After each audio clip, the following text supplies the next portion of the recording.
ayyaanni yookaan dhufe sirbaara gadaa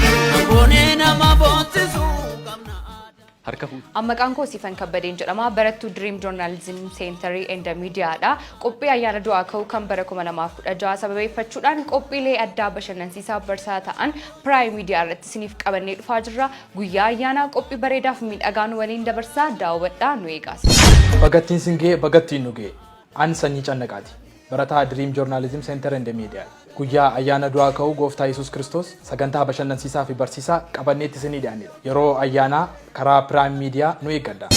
yeroo tokkotti gammachuu lama nufaan argattu inni tokko ayyaana nu waliin kabajju inni lammaffaan immoo sagantaa keenyatti bashannantu egaa ani barattuu Dream Journalism Center and Media ti Saaruun Zawudeen jedhama bagattiin singee karaa Prime Mediaatiin gaafa ayyaana nu eega an barattuu Dream Journalism Center and Media ti Antiko Saayaasin jedhama baga ayyaana du'aa ka'uu gooftaa keenya Yesuus Kiristoosiin nagaan singee ayyaana kana sababeeffachuudhaan barattoonni Dream Journalism Center and Media qophii babbareedaaf bashannansiisoo ta'an qabannee isiniif dhiyaanneerra guyyaa ayyaana karaa foddaa TV Prime Media nu eegaan affeerraa keenya kabajaati ayyaana gaarii Yesuus du'aa ka'eera ifnis nu ba'eera nutis kana sababeeffachuudhaan barattoonni Dream Journalism Center and Media qophii ayyaana bashannana addaa qopheeffannee jirra karaa foddaa Prime Media gaafa ayyaana nu eega Daniel Ambisaati ayyaana gaarii ayyaanni kun ayyaana hunda keenya nutis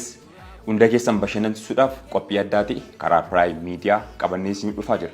barattoonni Dream Journalism Center and Media qophii ayyaana bohaarsoo akkasumas barsiisoo ta'an qabatanii karaa Prime Media isiniif dhufaa jiru maarree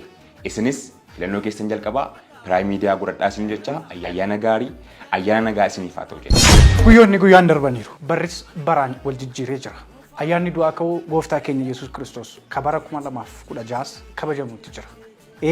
ayyaana kana sababeeffachuudhaan Dream Journalism Center and Media karaa foddaa Prime Media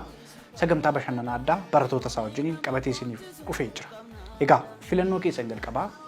foddaa Prime Media yoo taasifattan nuun achirratti argattu ayyaana waliin fakkeessina filannoo keessan nu godhadhaa Dream Journalism Center and Media wiirtuu ogummaati